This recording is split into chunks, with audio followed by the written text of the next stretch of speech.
जी कैसे हाल है मेरे भाइयों, सभी को मेरा नमस्कार। ठीक है, और सब ठीक ठाक भाई, बढ़िया। चलिए भाई, आज देख रहे होंगे हम किस विषय पर बात करने वाले हैं। जितने भी मेरे भाई हैं, जितने मेरे प्यारे बहन भाई हैं भाई, जो 2025 में रेलवे ग्रुप डी का फॉर्म भरे हैं, है ना, उनको तैयारी किस तरह से करनी है, किस लेवल का उनको पढ़ना है ना, किस तरीके से करना है, ये सारी चीज़ें मैं आपसे एक वीडियो में बताने वाला हूँ मेरे भाई, है ना। एग्ज़ाम का मतलब क्या रहने वाला है, किस तरह एग्ज़ाम होगा, कैसे होगा, क्या सिलेबस पढ़ना है, ये सारी चीज़ें हम बात करने वाले हैं। और इससे पहले भाई वीडियो को लाइक कर दें, कमेंट्स कर दें, और चैनल को भाई सब्सक्राइब कर लें, ताकि ज़्यादा से ज़्यादा वीडियो जो है आप लोगों के पास, जो भी मैं इन्फॉर्मेशन वगैरह लेकर आता हूँ, वो डायरेक्ट जो आपके पास पहुँचे मेरे भाई। ठीक है, तो मैं बात करने वाला हूँ यहाँ पे, हमारे कोचिंग का नाम है विजयपथ कोचिंग सेंटर। ठीक है, आज क्या बात करने वाले हैं हम, देखिए ग्रुप डी एग्जाम 2025 सिलेबस, इसके बारे में मैं आपसे बात करने वाला हूँ भाई। ठीक है, रेलवे ग्रुप डी 2025 में सिलेक्शन पक्का, बस इतना सा पढ़ लो भाई, ये वाकई भी सही बात है, आप इतना ही पढ़ लो, आपका सिलेक्शन बिल्कुल पक्का होगा। रीजनिंग में क्या रहने वाला है, गणित में क्या रहने वाला है, मैथ में क्या रहने वाला है, और मेरे भाई जीके जीएस में क्या रहने वाला है, मैं आप सब पे बात करने वाला हूँ। ठीक है भाई, ये बात है ना, बिल्कुल सही बात लिखी हुई है कि 2025 में सिलेक्शन पक्का, बस इतना सा पढ़ लो। ठीक है, और ये बिल्कुल फॉलो भी करता है एक चीज़ को, कि आप जितना पढ़ेंगे जिस एग्ज़ाम के लिए, आप मतलब बढ़िया स्कोर कर देंगे।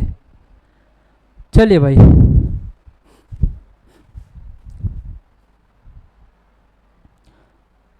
स्टार्ट करते हैं। मैं आपको रिव्यू दिखाता हूँ। ग्रुप डी एग्जाम पैटर्न है क्या, देखो कुल प्रश्नों की संख्या कितनी होती है मेरे भाई, 100। कितने प्रश्न आते हैं भाई, 100 प्रश्न आते हैं। कितने आते हैं, 100 प्रश्न आते हैं। कुल अवधि कितनी होती है, 90 मिनट की होती है, यानी 1.5 घंटा होता है मेरे भाई। ठीक है, सामान्य विज्ञान के कितने क्वेश्चन रहने वाले हैं, यहाँ पे 25 क्वेश्चन रहने वाले हैं। अभी आपको बताऊंगा किस टॉपिक से कितने प्रश्न आते हैं मेरे भाई, सारी चीज़ें मैं आपको बताने वाला हूँ। ठीक है, कंप्यूटर आधारित परीक्षा यानी सीबीटी, कंप्यूटर बेस्ड टेस्ट होने वाला है।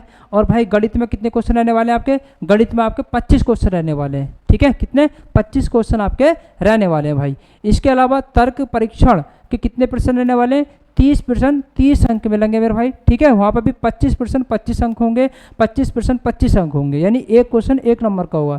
फिर जीए यानी जनरल अवेयरनेस और करंट अफेयर्स, कितना 20 प्रश्न 20 अंक मिलेंगे मेरे भाई आपको। इस तरीके से आपका जो है इतने प्रश्न जो 100 नंबर्स में आपके डिवाइड है भाई। ये हमारे ट्रेन है, जो भी इसमें लगेगा इसमें बैठेगा। ठीक है, चलिए भाई आगे चलते हैं। अब मैं यहाँ से जो है आपको पूरा समझाता हूँ बहुत बढ़िया तरीके से, कि फिजिकल कैसे होगा, किस तरीके से होगा, वो सारी चीज़ें मैं देखने वाले हैं यहाँ पे, बहुत अच्छे से देखेंगे भाई। मैं एक एक चीज़ को कवर करने वाला हूँ यहाँ पे। जिस बच्चे का डाउट है, जो फ्रेशर है, जिसको कुछ नहीं पता मुझे क्या पढ़ना है, कैसे पढ़ना है, वो इस वीडियो के माध्यम से अपने सिलेबस को कवर कर सकता है, बिल्कुल, है ना। जो भी उसका पैट है, टेस्ट है वगैरह, वो उसको भी देख सकता है। जैसे कि मैं बात करूँ अंकन योजना की, है ना, मार्किंग स्कीम की मैं बात करता हूँ यहाँ पे, तो +1 प्रत्येक प्रश्न के लिए 1/3 क्या है भाई यहाँ पे, नकारात्मक अंक, यानी एक के लिए 1 अंक मिलेगा। और नकारात्मक अंकन की बात करूँ तो 1/3 की माइनस मार्किंग यहाँ पे रहने वाली है। फिर अगली बात करें चयन की प्रक्रिया, सबसे पहले भाई पहले स्टेप पे क्या होगा, कंप्यूटर बेस्ड टेस्ट आपका होने वाला है, सीबीटी। ठीक है, फिर इसके बाद जैसे ही आप इसको क्वालिफाई करते हैं तो आपका फिजिकल इफिशियंसी टेस्ट होगा, यानी पैट होगा। ठीक है, फिजिकल इफिशियंसी टेस्ट। उसके बाद में क्या होता है, जैसे आप इस चरण को भी पास कर लेते हैं मेरे भाई, है ना, तो आपका क्या होता है, डॉक्यूमेंट वेरिफिकेशन एंड मेडिकल होता है। ठीक है, क्या होता है, document and verification and medical आपका होता है। इसके बाद अब इसके बाद देखते हैं RRB group D exam pattern for second stage PAT, यानी आरआरबी ग्रुप डी परीक्षा पैटर्न सेकंड स्टेज पैट के लिए क्या करना होता है यहाँ पे। ठीक है, चलिए देखते हैं भाई यहाँ पे क्या होता है। ठीक है, तो based on the merit of the candidates in the computer based test CBT candidates shall be called for the physical, है ना, फिजिकल एफिशिएंसी टेस्ट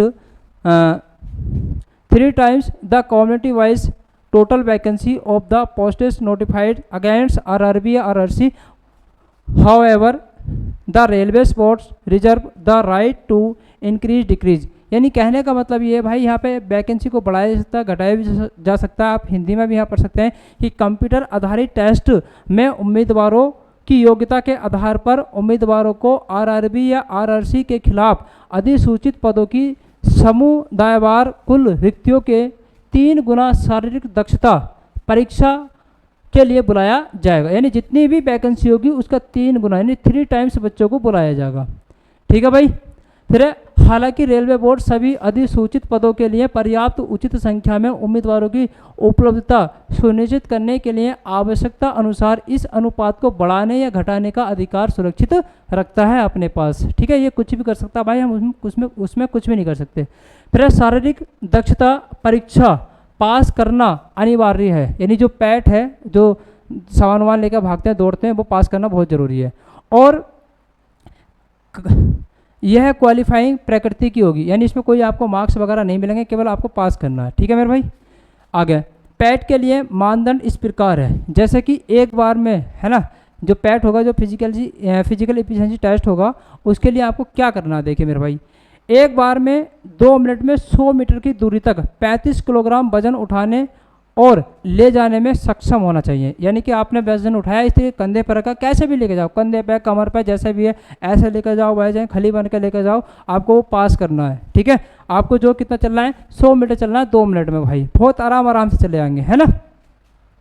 इसके बाद ये पुरुष के लिए है, किसके लिए मेरे भाई, ये पुरुष के लिए है। एक बार में 2 मिनट में 100 मीटर की दूरी तक 35 किलोग्राम वजन उठाने और ले जाने में सक्षम होना चाहिए, पुरुष है।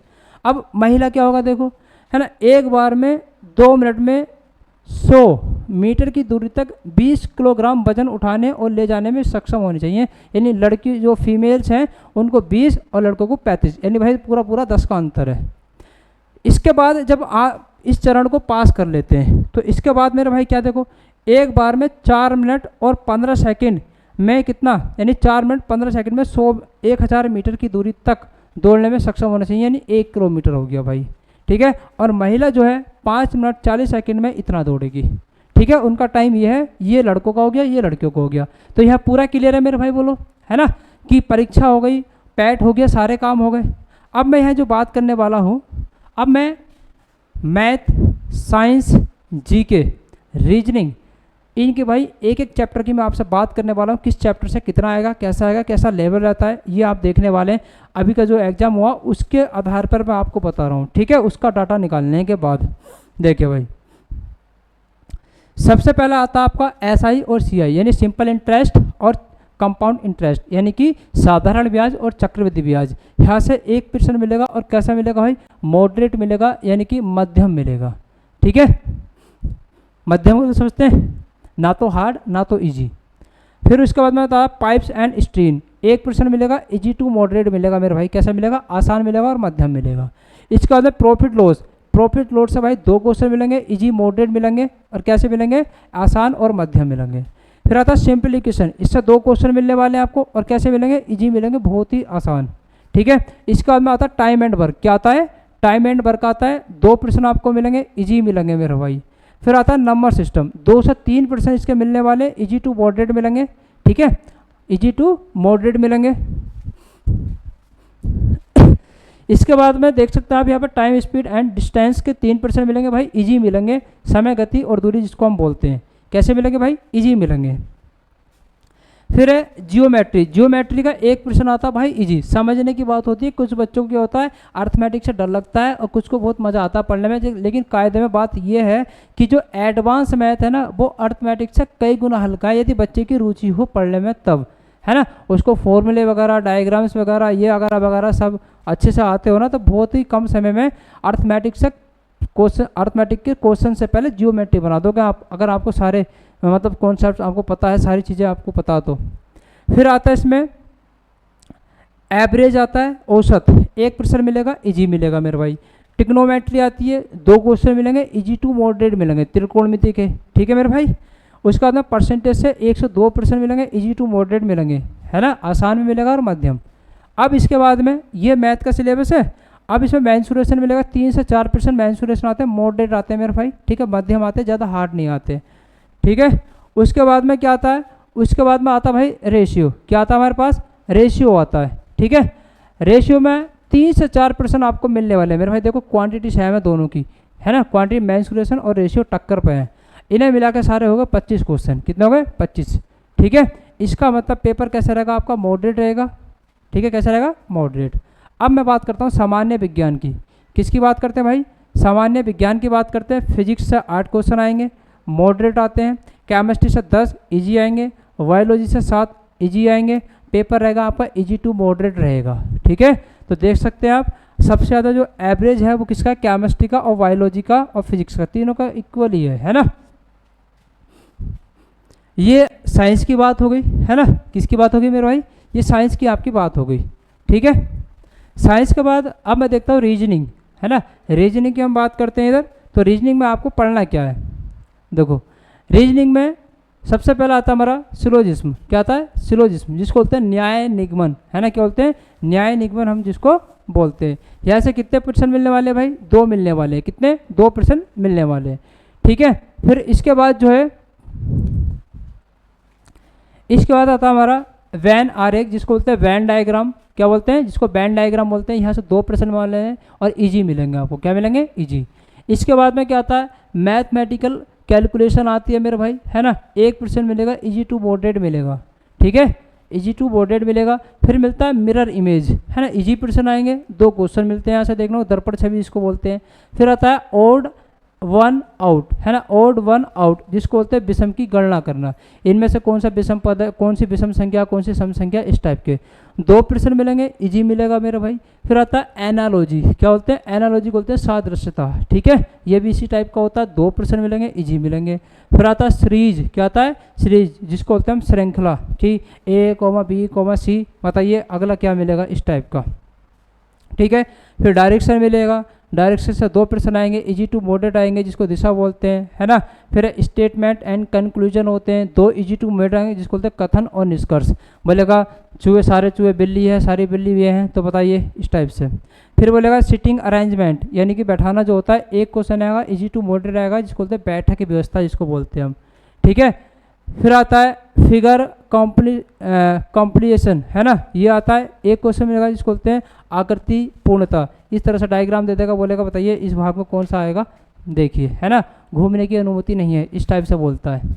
फिर आते मेरे भाई पजल, पजल से 2 क्वेश्चन मिलेंगे, इजी टू मॉडरेट, जिसको बोलते हैं पहेली, और यही टाइम लेते हैं, जो पहेली के चक्कर में पड़ गया उसी खत्म। जिसकी प्रैक्टिस होती है, बढ़िया होती है, पहेली को वही छेड़ता, वरना समय ले आती है। अगर प्रैक्टिस नहीं है तो पता लगा कि एक पहेली में 5 से 10 मिनट समय गवा दिया, ठीक है। फिर आता आपका कंप्लीट फिगर, है ना, 1% आएगा, इजी आएगा, नहीं आकृति पूरी करें, ठीक है। फिर आता है आपका ब्लड रिलेशन से 3% आते हैं, इजी टू मॉडरेट आते हैं भाई, रक्त संबंध जिसको बोलते हैं। फिर आता है पेपर कटिंग एंड फोल्डिंग, यानी काटना और मोड़ना, उसको 1% आता है, इजी टू मॉडरेट आएगा, कागज़ काटना और फाड़ना, ठीक है जी। फिर है कैलेंडर, डाइज, रैंकिंग, इन सबसे क्या आता है, 1 क्वेश्चन आता है, इजी आएगा, ठीक है। और टोटल कितने क्वेश्चन आएंगे भाई, 10। पेपर कुल मिलाकर कैसा रहेगा, इजी टू मॉडरेट, क्या रहेगा, इजी टू मॉडरेट रहने वाला है, ठीक है। अब आते हैं, अब जैसे कि कुछ चैप्टर्स होते हैं जिसे पूछने, यह चैप्टर कभी पूछे जाते हैं, कभी नहीं पूछे जाते हैं, इस टाइप से जो नीचे वाले क्वेश्चन है ये कभी आपसे पूछेंगे, कभी नहीं पूछे जाते हैं। जैसे कि कैलेंडर, डाइस, रैंकिंग, ये कभी पूछ लेगा, लेकिन ऊपर के तो भाई ये 100% पूछता ही पूछता है। अब मैं general affairs and current affairs की बात करता हूँ। देखो टॉपिक हिस्ट्री से कितने प्रश्न आते हैं भाई, 3 आते हैं, इजी आते हैं, बहुत ही आसान भाषा में। पॉलिटी का 1 आएगा, इजी आएगा भाई। ज्योग्राफी का 2 आएगा, बिल्कुल इजी रहने वाले थे। इकोनॉमिक्स से 1% आता है, इजी आता है, ठीक है, लेकिन वो अलग बात है, किसी ने पढ़ ही ना रखा तो उसको टफ ही लगेगा। फिर आता है करंट अफेयर्स, भाई करंट अफेयर्स से 13% रहते हैं। कितने रहते हैं मेरे भाई, 13, और इजी टू मॉडरेट रहते हैं भाई। अभी जैसे एनटीपीसी का एग्जाम चल रहा है ना 2025 में, तो 24 और 24 का पूछेगा, और मतलब 25 का पूछेगा, 25 का तो कमी पूछेगा, 24 का ज़्यादा पूछेगा, ठीक है। पेपर कुल मिलाकर क्या रहेगा, इजी टू मॉडरेट। और भाई इस करंट अफेयर्स की वजह से ही बच्चों को क्या लगता है, जीके हार्ड लगता है। क्या लगता है, हार्ड, क्योंकि सब इसी में क्या दे देगा, इसी में आपका स्टैटिक जीके बढ़ा देता है, ठीक है। तो हिस्ट्री हो गई, पॉलिटी हो गया, ये आप देख रहे हैं। तो सबसे ज़्यादा क्या देख रहा है, सबसे ज़्यादा आपको करंट अफेयर्स पे फोकस करना है। जैसे अगस्त में मेरे ख्याल से ग्रुप डी का एग्ज़ाम लगभग जो है हो ही जाएगा, तो आपको उसी हिसाब से जो करंट पे बहुत अपना फोकस जमा के रखना मेरे भाई, ठीक है।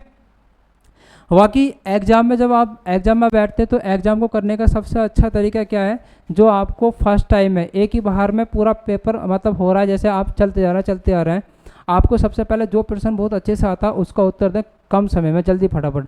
जो नहीं आता आगे लग रहा है कि इसको मैं कर लूँगा, थोड़ा कैलकुलेटिव क्वेश्चन है, तो आप उसको जो है छोड़ दें, टिक कर दें, बाद में उसको देखें, है ना। एक बार फर्स्ट टाइम में पहला पूरे चरणों में पहला पेपर जो पूरा देख लो, और जो हल्का हल्का एक एक बार में होता है उसको आप बहुत अच्छे से कर लें। सेकेंड टाइम में क्या करोगे, सेकेंड टाइम में दूसरे राउंड में आपको वही प्रश्न छूना है जो आपने छोड़ा था, जिसको लगता था हाँ मैं कर लूँगा लेकिन समय लगेगा, उसको आपको पकड़ना मेरे भाई। और तीसरे क्वेश्चन में आपको जितना भी टाइम बचता है उसमें देखो किसी प्रश्न को आप बना सकते हैं तो उसको करो, है। मेरे ख्याल से पहले राउंड जब आप निकालेंगे तो पहले राउंड में मेरे ख्याल से आप जो मेरे भाई कम से कम जो है 40 से 45 क्वेश्चन या 50 क्वेश्चन बच्चे बना के ले जाते हैं। सेकंड टाइम में और वो मेहनत करते हैं, जो छोड़ देते हैं, कैलकुलेटिव होते हैं, जो हो जाते हैं उनको लगता है हाँ होगा लेकिन समय लगेगा, तो उसको बना के जो लगभग 60+ वो अपना करके ले जाते हैं। और बाकी बच्चे जितना समय बचता है उसमें थोड़ा सा और दिमाग उमाग लगा के मैथ रीजनिंग वगैरह में वो जो अपना 70-75+ जो अपना करके ले जाते हैं मेरे भाई, ठीक है। तो ये आपका ग्रुप डी का पूरा सिलेबस मैंने बता दिया, कौन कौन से चैप्टर्स को आपको बहुत अच्छे से देखना है और क्या पढ़ना है क्या नहीं पढ़ना है, रीजनिंग, मैथ, जीके वगैरह ये सब ये मैंने आपको बहुत अच्छे से समझा दिया है। आप अपने सिलेबस के अकॉर्डिंग तैयारी कर सकते हैं, ठीक है। ये क्या प्रक्रिया रहने वाली है, क्या चीज़ रहने वाली है, सब कुछ मैंने ये आपको यहाँ बता दिया मेरे भाई। PDF आपको मिल जाएगी इसकी, ये पूरी सिलेबस की टेलीग्राम चैनल पे मैं अपलोड कर दूंगा इसको, विजयपथ कोचिंग सेंटर पे आप इसको ज्वाइन कर सकते हैं मेरे भाई। और वीडियो को बहुत लाइक करें और ज़्यादा से ज़्यादा शेयर करें बच्चों को, ठीक है। ठीक है भाई, इसी के साथ मैं अपनी क्लास को समाप्त करता हूँ। जय हिंद, जय भारत।